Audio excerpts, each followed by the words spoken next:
Venda na surdina? Venda fantasma? O que aconteceu aqui? Será que a gente ganhou uma bolada e não ficou nem sabendo? Volante convocado para a seleção sub-18 do México, Henrique Simeone, anuncia a saída do Botafogo. Vale lembrar que ele chegou no Botafogo em 2022 e em 2025, esse ano, assinou o primeiro contrato profissional com multa rescisória de 170 milhões de reais. Será que rolou uma venda aí e ninguém dos setoristas, né, ficou sabendo? Lofredo vê certo favoritismo no Botafogo, mas acho que esse jogo de hoje é o mais equilibrado das chaves das quartas de final da Copa do Brasil. Com o Vitinho e Danilo, que eram dúvidas para o jogo de hoje, o Botafogo divulgou os relacionados para a partida de mais tarde. Enquanto a mídia paulista torce contra o Botafogo, Cicinho tá ali apostando no Fogão 2-0 sobre o Vasco hoje. Ronaldo, Giovanelli e Edu Dracena apostam no Vasco. E tudo que tu pode saber sobre o jogo de mais tarde, tu vai ver aqui agora no Redação Sport TV, que vai reagir. Sport TV News também vão reagir aqui agora. Jogo aberto, vamos reagir e muito mais. Fora as notícias que a gente vai ler aqui com vocês. Antes de começar o vídeo, curta, comente, compartilhe, se inscreva no canal, ative o sininho, hype o vídeo, tá? Dá uma bola pra gente. Bora pro vídeo, depois a gente volta. E no Rio de Janeiro também, a gente tem Botafogo e Vasco, 1-1 no jogo de ida em São Januário. Então vamos para a porta dos hotéis, onde já estão o Bruno Halper com o Botafogo e o Ricardo Lai com o Vasco. Bruno, começo com você. Sejam bem-vindos, dupla. Boa tarde. Salve, salve, Mari, Eric, Aiello. Grande abraço a quem nos acompanha no Redação Sport TV dessa quinta-feira. Ventinho na sombra. Frio para nenhum gaúcho botar defeito aqui na frente da concentração do Botafogo, na Barra da Tijuca, zona oeste do Rio de Janeiro. Jogadores estão nos quartos nesse momento. Daqui a pouquinho começa aquela movimentação do almoço para os atletas e comissão técnica. Técnico David Ancelotti, que realizou o último treino ontem à tardinha no Newton Santos, palco da partida de logo mais, quando ele encaminhou a equipe. O Matheus Ponte, uruguaio, deve ser mesmo o lateral direito. O Vitinho voltou ontem da Bolívia após ser titular da seleção brasileira na partida das eliminatórias, foi substituído aos 15 minutos do segundo tempo, sentiu muitos efeitos da altitude nessa partida e deve começar mesmo no banco de reservas. O Matheus Ponte, substituto da noite, que tem um ótimo retrospecto pelo Botafogo em jogos de mata-mata, em jogos eliminatórios. São 6 jogos, 6 vitórias, 100% de aproveitamento. Já o Savarino vai para o jogo. Camisa 10 do Botafogo teve um desgaste menor nessa última rodada de eliminatórias, entrou no segundo tempo, jogou cerca ali de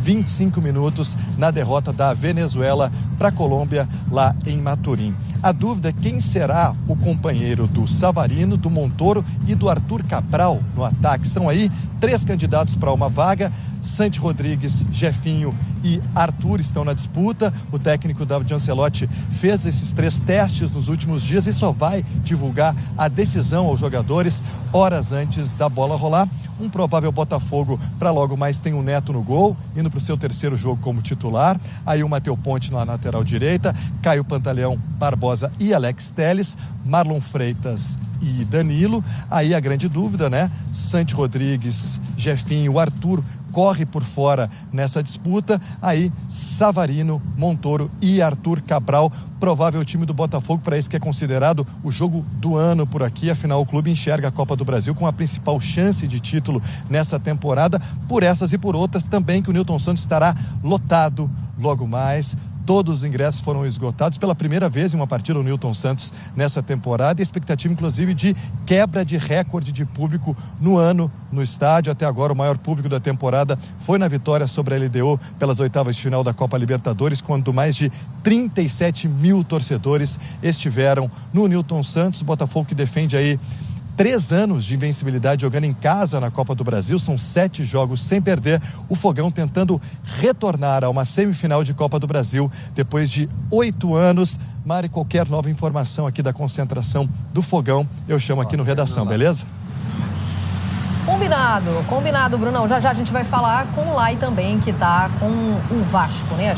Desde 2019, é importante lembrar que esse jogo começa empatado, certo? 1-1 em São Januário, num jogo em que o destaque do Botafogo foi o John, naquela partida em São Januário.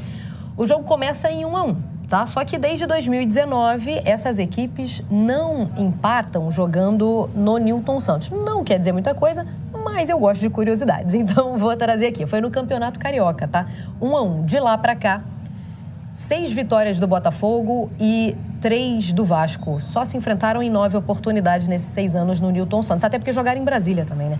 Então, aproveitamento de 66% para os donos da casa, tá? O Botafogo tem como mandante uma vantagem sobre o Vasco nesse histórico, nesse recorte de 19 para cá. Eu achei que o Vasco jogou melhor esse primeiro jogo contra o Botafogo. Eu também. Para mim, desperdiçou oportunidade. Não foi uma diferença tão absurda, mas se houvesse um vencedor na partida, esse vencedor seria o Vasco. O que não significa muita coisa para o jogo da volta, porque é uma outra atmosfera, é um outro campo, o Botafogo está mais acostumado.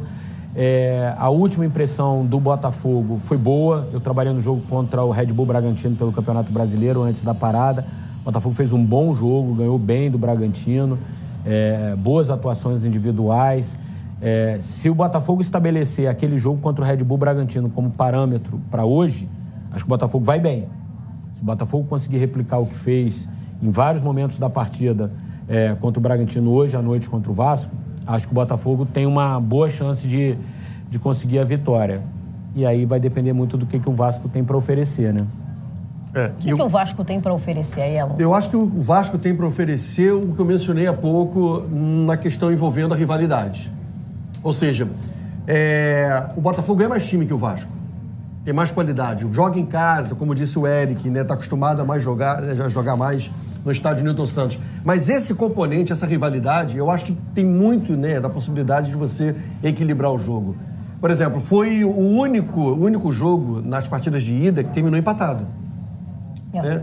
O único jogo que terminou empatado. Né? Então, assim, eu acho que hoje, se o Botafogo conseguir jogar, conseguir colocar em prática o bom jogo dele, eu acho que o Botafogo é levemente favorito para poder sair com a vaga e enfrentar o Fluminense. Agora, o Vasco pode tentar equilibrar isso com um jogo de intensidade, sabe? Fazer um pouco, sabe? E essa intensidade pode existir, pode aparecer pelo fato de ser um time do Rio de Janeiro, pelo fato de existir uma rivalidade muito grande, né, entre os times do Rio de Janeiro. Eu vou nessa também. Eu ia comparar com o clássico de Minas, mas eu até pelo placar de ida, eu acho que a gente está vendo. Mas é que em times a gente vê uma vantagem larga para o Botafogo, né? Sim. Mas e a vantagem do Cruzeiro é maior que a do Botafogo. Né? O Cruzeiro pode perder, né? Exatamente. Pela vantagem do placar. Tem que vencer. Exato. É um clássico da superstição. Vocês são supersticiosos? Sempre com alguma coisa, né? Mas mesmo quem não respeita, né? Claro. Mas eu evito. Nunca se sabe, né? Você é? Tem pros... Muito. Eu não tenho a menor vergonha de falar. Muita coisa. Tem pros dois lados nesse caso. E a gente está falando de duas torcidas que também são, né? No caso do Botafogo, todos os anos que o Flamengo foi campeão da Copa do Brasil, a edição seguinte teve um campeão inédito. Já não vai ser o Bahia. Já não vai ser o Bahia. Só resta o Botafogo. Só sobrou o Botafogo. Só resta o Botafogo. No caso do Vasco, 11 de setembro de 2024, o Vasco estava eliminando o Atlético Paranaense e avançando na competição. Então tem para todo mundo, dá para todo mundo. Eu adoro, cada um que se agarre na sua. Se apega ao seu, né? Eu respeito todas. Quer dizer alguma coisa? O Dário de Ancelotti e Fernando Diniz, nesse momento, eles estão caçando superstição. É verdade. Eu caço, inclusive. Eu sou scout de superstição, se eles quiserem. E vai usar na preleção. Olha aqui, ó. Ó a motivação aí que faltava. Olha aí, ó. Olha a motivação que faltava. Bom, enfim, agora falando sério, o Botafogo tem mais time, realmente. Sim, não dá. assim, agora, vamos lá. Pelo jogo de São Januário, essa superioridade em elenco não foi traduzida. Mas aí eu acho que o Botafogo, apesar de ter melhor time, o Botafogo jogou errado em São Januário. Ah, é? Eu acho que o Botafogo, o jogo do Botafogo, a escalação do Botafogo, o jogo, né, a forma como o Botafogo jogou, eu acho que possibilitou que o Vasco fosse melhor na partida. Então o Ancelotti demorou a mexer no time, a arrumar o time. Eu vi um time muito desequilibrado na primeira partida. E, de certa maneira, quando ele arruma o time, aí o jogo fica mais equilibrado. Tanto que, por exemplo, as melhores oportunidades do Vasco, elas acontecem no primeiro tempo, né? E sobretudo, no início do segundo tempo. Teve o lance, né, que se o Vasco foi eliminado, né, a torcida vai reclamar eternamente do pênalti. Mas a partir do momento que o Ancelotti arruma o time, ele mexe no time, de certa maneira o jogo aí passa a ficar mais equilibrado. Então o Vasco desperdiçou aí, ó. Nesse momento do jogo, era pro Vasco ter feito o segundo gol e o Vasco não conseguiu. Eu acho que tem uma diferença até aqui na temporada e que hoje no jogo pode não aparecer. Eu acho o Botafogo mais sólido defensivamente do que o Vasco. Eu acho que o Vasco tem sofrido muito na defesa, é um time que vem, com exceção daquela goleada sobre o Santos, praticamente sofre gols em todos os jogos. E isso é uma dificuldade em mata-mata, né? Muitas vezes Você não precisa sofrer uma grande derrota para ser eliminado. Hoje, 1-0 o Botafogo tira o Vasco da competição, por exemplo, né? Então, basta você levar um gol e não fazer que você está eliminado hoje. O que eu quero dizer é que, assim, se o Vasco conseguir minimamente se organizar defensivamente, ter uma atuação defensiva melhor, eu acho que aumentam bem as chances do Vasco. Porque eu acho que do meio para frente, o Vasco, com o Fernando Diniz e principalmente de um mês para cá, é um time que tem tido volume ofensivo, tem criado oportunidades, os atacantes têm conseguido finalizar, o Coutinho está jogando mais, o Nuno está jogando muito bem, o Ryan é uma boa esperança. Enfim, o Vasco tem conseguido criar problemas para os adversários, mas ao mesmo tempo é um time frágil defensivamente. Então, se minimamente o Fernando Diniz hoje e o Vasco tiverem uma atuação inspirada na defesa, eu acho que a coisa pode andar bem para o Vasco. Eu acho que iguala bem a situação. Eu tenho percebido isso mesmo quando o Vasco não revela isso em placar. O Fernando Diniz já vinha melhorando a performance do time. Tanto que o Vasco trouxe 2 zagueiros na janela. Exato. O Cuesta e o Robert Renan. É uma deficiência do elenco do Vasco essa questão defensiva, não só em termos de performance, mas como de nomes também. Tanto né? que ele foi usar um volante para jogar como zagueiro, né? Hugo Moura. Hugo Moura, algumas vezes. Já a gente falou de elenco e não falou dos treinadores. Hoje, a gente está falando de um treinador muito ainda inexperiente na função de treinador. Sem dúvida. Não, né? Não só de treinador, mas de país, de estado, de cidade, de tudo, né? Porque, assim, é tudo novo para ele. Uma coisa é você ter um técnico inexperiente que conheça o futebol brasileiro, que tenha trabalhado, por exemplo, como auxiliar em outros clubes do futebol do Brasil. Ele foi auxiliar técnico trabalhando, sei lá, em outro estado, mas ele conhece o futebol brasileiro. Agora, o Ancelotti não. O Ancelotti, ele era auxiliar técnico e trabalhando onde? Trabalhando fora do Brasil. Então, tudo para ele é diferente, tudo para ele é muito novo. Então, eu acho que e essa seria a minha pergunta. Eu acho que o Fernando Diniz tira uma vantagem aí de experiência. Mas assim, eu acho que quando começa o jogo, Mari, de verdade, é 80% jogadores e 20% técnico. De estratégia, você acha? De tudo, assim. O Bahia ontem, eu levei um susto. Prática, né? Eu acho que a partir do momento que a bola rola, os jogadores passam a ter uma importância maior ainda, muito maior do que a dos treinadores. Obviamente, o técnico pode fazer uma mexida, fazer um ajuste aqui, tirar um jogador e tal, dar até sorte numa substituição. Mas a partir do momento que a bola rola, o que foi... Aí é com os caras, entendeu? Você já ouviu vários técnicos falarem isso, assim, a gente prepara o time até a hora dele entrar na área, né? O Guardiola fala no livro, né? A partir dali, o jogador vai decidir, né? Eu acho que... Mas, claro, a experiência sempre conta para tudo na vida, não só para técnico de futebol, dentro de campo também. Um jogador mais experiente do que o outro e tal. Então, vamos ver. Assim, é um clássico que está bem aberto. Eu acho que está bem aberto. Eu acho que pode ir para pênalti, tá? Eu também acho. Eu acho que tem chance. O Botafogo leva um favoritismo porque joga em casa. Sim. Tá Então, mais mas eu vi esse acostumado com esse favoritismo. ambiente, né? O gramado sintético, tudo. Eu acho que isso dá uma vantagem pro Botafogo. Mas não é uma... Eu te digo que se fosse 3 meses atrás, 4 meses atrás, talvez o Botafogo fosse mais favorito. Sim. Eu acho que de um tempo pra cá, o Vasco conseguiu encurtar um pouco essa distância. Só encurtar bem, eu diria. Pra falar de mata-mata, eu olho pro jogo da LDU e, pra mim, o favoritismo não se confirmou aqui. Porque o Botafogo fez 1-0 e era pra ter decidido não jogou em casa. Bem, não jogou bem. Para quem não está apenas interessado no clássico mineiro da Copa do Brasil, tem outro enfrentamento carioca, Botafogo e Vasco da Gama. Olha, empataram no jogo de ida e a decisão ficou para casa do Fogão, tudo em aberto. É um jogo que vai ser muito equilibrado até o último minuto da eliminatória e os detalhes vão decidir. Um jogo difícil, a gente jogou contra um time muito forte, muito bem treinado. Acho que vai ser um jogo duro, o jogo está em aberto. Duro, em aberto, equilibrado, decidido nos detalhes.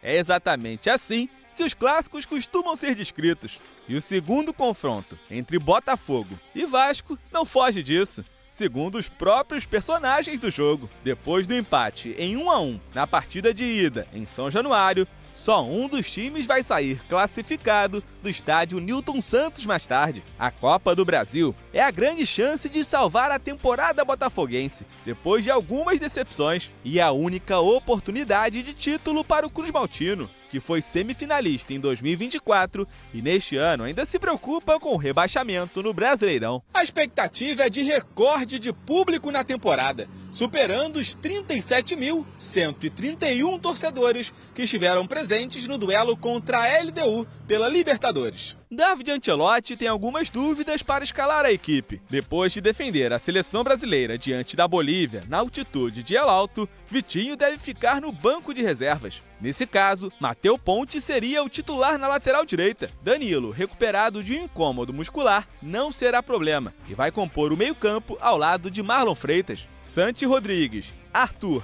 e Jefinho brigam por uma vaga no setor ofensivo. Um provável Botafogo tem Neto no gol, Matheus Ponte, Caio Pantaleão, Alexander Barbosa e Alex Telles na defesa, Danilo e Marlon Freitas, Santi Rodrigues, Jefinho ou Arthur, Savarino e Álvaro Montoro e na frente Arthur Cabral. Já Fernando Diniz deve escalar o time sem surpresas, sem poder contar com o volante Jair, que sofreu uma grave lesão no joelho. Tietê, recuperado depois da data FIFA, retorna à equipe, assim como o lateral direito Paulo Henrique. Os reforços Robert Renan e Matheus França ficam no banco de reservas, enquanto Carlos Cuesta não foi inscrito a tempo. Um provável Vasco tem Léo Jardim no gol, Paulo Henrique, Hugo Moura, Lucas Freitas e Lucas Piton formando a linha defensiva, Barros, Tietê e Coutinho no meio de campo, Nuno Moreira, Ryan e Verratti no ataque. O vencedor desta eliminatória vai ter mais um clássico pela frente na Copa do Brasil. O Fluminense, que deixou para trás o Bahia. Ai, gente, que jogo interessante, hein? Claro que o Botafogo tem uma equipe mais comentada, com valores importantes, alguns estavam na data FIFA, mas o Vasco da Gama com o Diniz já deu algumas provas interessantes ao longo da temporada, a goleada para cima do Santos, no estádio do São Paulo. Tem favorito, Cicinho, aí? Porque o Botafogo, ele tem mais qualidade, mas é clássico. Exatamente, Renato. Nós estávamos conversando, o Vasco é esse time que você acaba duvidando, mas não dá para cravar que não... Eliminá-lo. Exatamente, não pode. A gente pode ver essa noite um Vasco que jogou contra o Santos e um Vasco que jogou contra o Juventude, né? Ou é 8 ou é 80. Então, assim, o Diniz ainda está tentando encontrar, enquanto do outro lado já tem o Botafogo, mesmo com algumas dificuldades, né, ao decorrer dessa temporada, perda de algumas peças. O Botafogo é muito mais, assim, organizado e equilibrado. Então, assim, eu dou uma leve vantagem para o Botafogo, mas não dá para desacreditar do Vasco, não. Tem favorito, Rona? Para mim, o Vasco. Com todos esses ingredientes que tem as duas equipes, o Diniz, ele tem, assim, eu entendo até a linha do Cicinho, porque o Diniz ou ele ganha de muito ou ele perde também de muito. Quando o time dele não encaixa, quando ele não consegue estudar o adversário e achar essa peça para fazer a diferença. Então eu acho que ele teve esse tempo todo e ele vai conseguir encaixar dessa vez.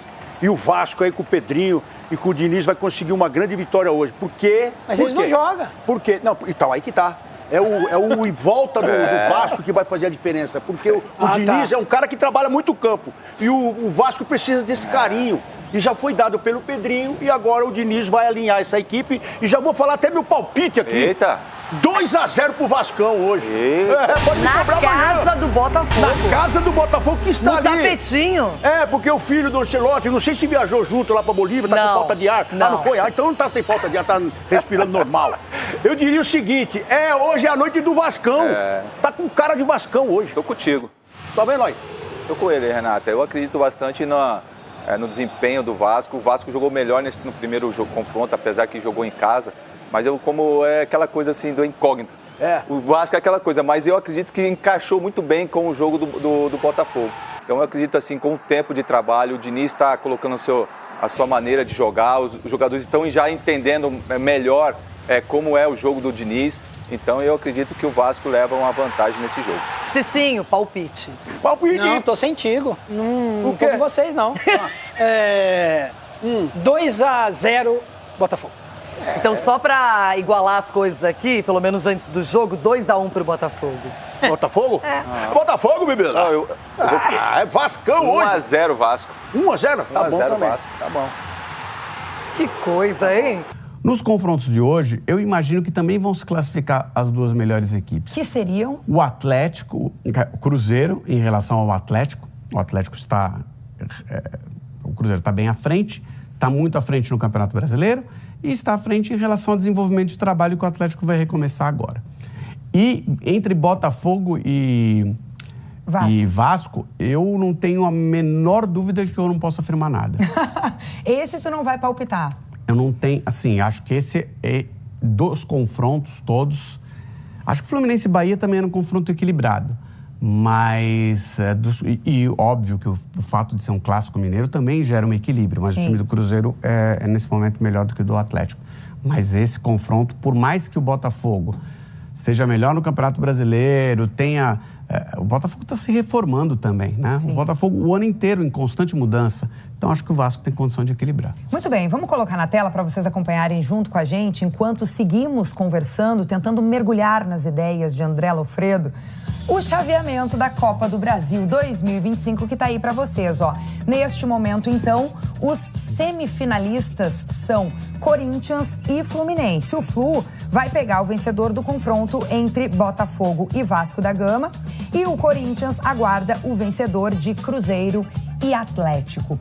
O Lofredo acha, então, portanto, que o Corinthians pega mesmo o Cruzeiro. Mas entre Vasco e Botafogo, achei que tu ficou um pouquinho em cima do muro, hein? Exatamente. Veja só, eu gostaria mesmo de ter 12 horas aqui para desenvolver teorias mirabolantes e contestar a realidade. 1h30 não é suficiente. Não, precisaria de para desenvolver meu voto entre Vasco e Botafogo. Peguei a referência. Precisaria de uma teoria.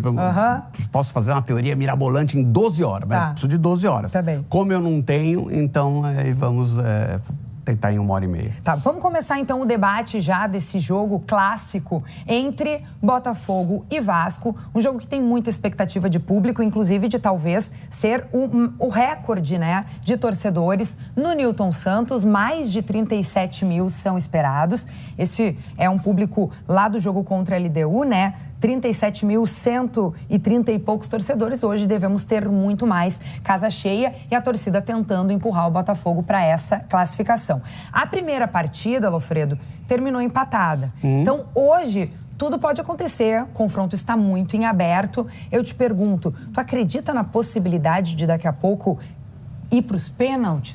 Ontem eu achava, e por pouco que não foi, que o Fluminense e Bahia, o equilíbrio levaria assim, a possibilidade de pênaltis. E aí veio o Thiago Silva e resolveu a parada para o Fluminense. Esse jogo, eu vejo um certo favoritismo do Botafogo, tá? Não acho que, ao contrário de Atlético e Cruzeiro, onde eu imagino que dificilmente o Atlético vai conseguir reverter, aí tem um equilíbrio, embora tenha um favoritismo do Botafogo. Por quê? Porque o Botafogo joga em casa, frente ao seu torcedor, já passou pelo jogo fora de casa com um resultado ok, né? Eu acho que tem mais talento do que o Vasco, tá? Mas é um talento ainda que não tem um entendimento, porque os jogadores trocam muito. O Botafogo é um Passou time... por uma grande reformulação. 3 vezes no ano, né? Começou sem técnico, assim, depois trocou de técnico depois da Copa do Mundo de Clubes, enfim, é um time que está em constante mudança e é um time que é uma SAF, mas nem por isso foge dos problemas políticos, né? A própria SAF tem vários problemas políticos, então isso reflete muitas vezes nos jogadores, contrata jogador que já vai sair e o Vasco tem um time ok, não acho um time ruim, time agora, né? Robert Renan e o Matheus França, que são 2 jogadores com boa condição, inclusive de conseguir titularidade nesse time, tá? Pois é, se tem uma expectativa de que eles comecem no banco de reservas, justamente porque a comissão técnica tem avaliado que eles precisam de um pouco mais de tempo de trabalho nos treinamentos, junto com o grupo, mas tudo pode acontecer. Daqui a pouco teremos surpresas, né? Assim, eu acho bem interessante isso aí, a escalação do Vasco. Eu acho que acontece mesmo, o jogador está em outro ritmo, ele chega aqui. Mas assim, nós estamos em setembro, né? Se for ficar esperando muito também para o jogador, olha, precisamos prepará-lo, acabou, as competições acabaram. Tem que colocar para rodar, né, Lofredo? Tô contigo. Então, por isso que, assim, começa no banco, mas eu imagino que esses jogadores terão minutos. Talvez o Robert Renan menos, porque zagueiro você não faz muita substituição, né? Mas o Matheus França sim. E o Hugo Moura e Lucas Freitas estão jogando juntos, tem já um certo entrosamento, apesar de o Diniz Hugo estar improvisado. O Diniz gosta do volante na zaga. Exatamente. Bom, vamos para a escalação aí, ó. Um por um dos escolhidos de Fernando Diniz. Temos no gol Léo Jardim, Paulo Henrique, Hugo Moura, Lucas Freitas e Piton, formando a linha defensiva. Do meio para frente, Barros, Tietê, Ryan, Coutinho, Nuno Moreira e Verratti. Artilheiro, né, do Vasco na temporada, artilheiro do Brasil também. Não tem mais dúvida nesse ataque. Ele está indo mesmo com o Verratti, não vai colocar o David, pelo menos a expectativa por enquanto. Na tela também a equipe do Botafogo, time do David Ancelotti, que vai ter aí, portanto, no gol o Neto, o cara que está tentando aí, então, se provar, digamos assim, né? Agora desde ele vai ser titular vai ser titular, exatamente. Matheus Ponte, aí tem uma dúvida ali com o Vitinho, né? Tá voltando da seleção brasileira. Vamos ver se vai ter condições, será avaliado para ver quais são as condições para o jogo, quanto tempo teria, né? Condições de jogar. Caio Pantaleão, Barbosa e Alex Telles. Danilo e Marlon Freitas. Santi Rodrigues, ou Jefinho. Também há uma dúvida ali do lado direito. Savarino e Montoro e Arthur Cabral. Veja só que pode ser o Arthur também, né? Pelo lado direito. Eu acho essa parte ofensiva aí do Botafogo muito boa, tá? E com opções. Acho que o Jefinho tem feito boas participações. O Arthur é um jogador que a gente sabe que... O Santi Rodrigues parece que agora tá se entendendo ali dentro do grupo. O Montoro...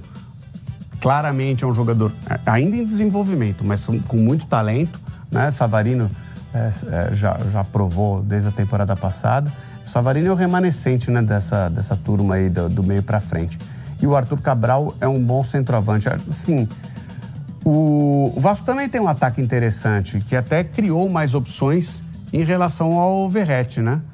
Que durante muito tempo a jogada do Vasco foi colocar a bola no alto pro Verratti. Às vezes cruzando o rasteiro também ele conseguia fazer a finalização. Mas a especialidade dele forte, né? é no alto, né? E acho que o Vasco desenvolveu, principalmente com o Ryan, outro tipo de jogada. E agora tem a variação. Se não tá dando certo, pode optar por aquele sistema que funcionou contra o Santos, né? Que fez com que o Vasco goleasse, né? Que aí tirar um pouquinho a referência, ter um centroavante mais móvel. Vai criando o repertório também o Vasco com as opções que tem ali no ataque. Agora, o título da Copa do Brasil é importante para os dois lados, né? Para o Botafogo, eliminado, né, da Libertadores, com uma frustração muito grande para o atual campeão da América. O Brasileirão está um pouco distante, ainda que o Botafogo figure entre os primeiros colocados, ele está um pouco mais atrás em número de pontos. E o Vasco, a única chance de título está na Copa do Brasil. Única chance de título, o Vasco, que tem feito participações boas, né? Mas que precisa chegar para tentar disputar esse título, porque o Vasco tem dificuldade na disputa de títulos. O Vasco saiu praticamente nos últimos anos da disputa de títulos. Não é o caso do Botafogo. O Botafogo se inseriu, voltou a se colocar na disputa de títulos nos últimos anos. Então, eu acho que, ainda que se o Botafogo for eliminado, claro que vai criar um problema, porque são duas eliminações, a da Libertadores e da Copa do Brasil. E a possibilidade de título no Brasileiro ela é muito pequena, mas o Botafogo tem um lastro. O Vasco tem uma dificuldade com o seu torcedor. Além de tudo, se o Vasco for eliminado, a gente sabe qual que é a luta do Vasco, né?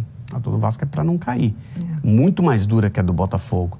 Então, acho que pode gerar uma crise muito grande. Queria falar um pouquinho mais sobre esse duelo de goleiros, porque justamente o Neto assumiu agora a titularidade, vai ficar no lugar do John, que já foi embora depois de uma longa novela.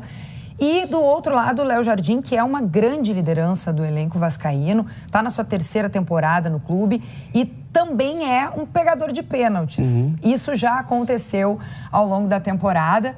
Pode ser um trunfo hoje. E o Neto também com a sua bagagem europeia. Isso. O Neto, na maior parte da carreira dele, ele foi reserva. No período que ele foi titular, ele se mostrou um bom goleiro que nos gerava a sensação de que era um potencial goleiro de seleção brasileira e que era um goleiro para disputar vaga nos principais times europeus. E ele não conseguiu. Ele foi jogar nos principais times europeus, mas para ficar no banco de reservas. E aí ele tem muito menos jogos do que uma carreira de goleiro. O número de anos de uma carreira de goleiro, normalmente se tem um goleiro quando é na maior parte do tempo titular. Mas ainda assim é um goleiro muito bom. Talvez ele tenha essa grande oportunidade dele se firmando no gol do Botafogo. Depois, para você ver como as coisas no Botafogo são confusas.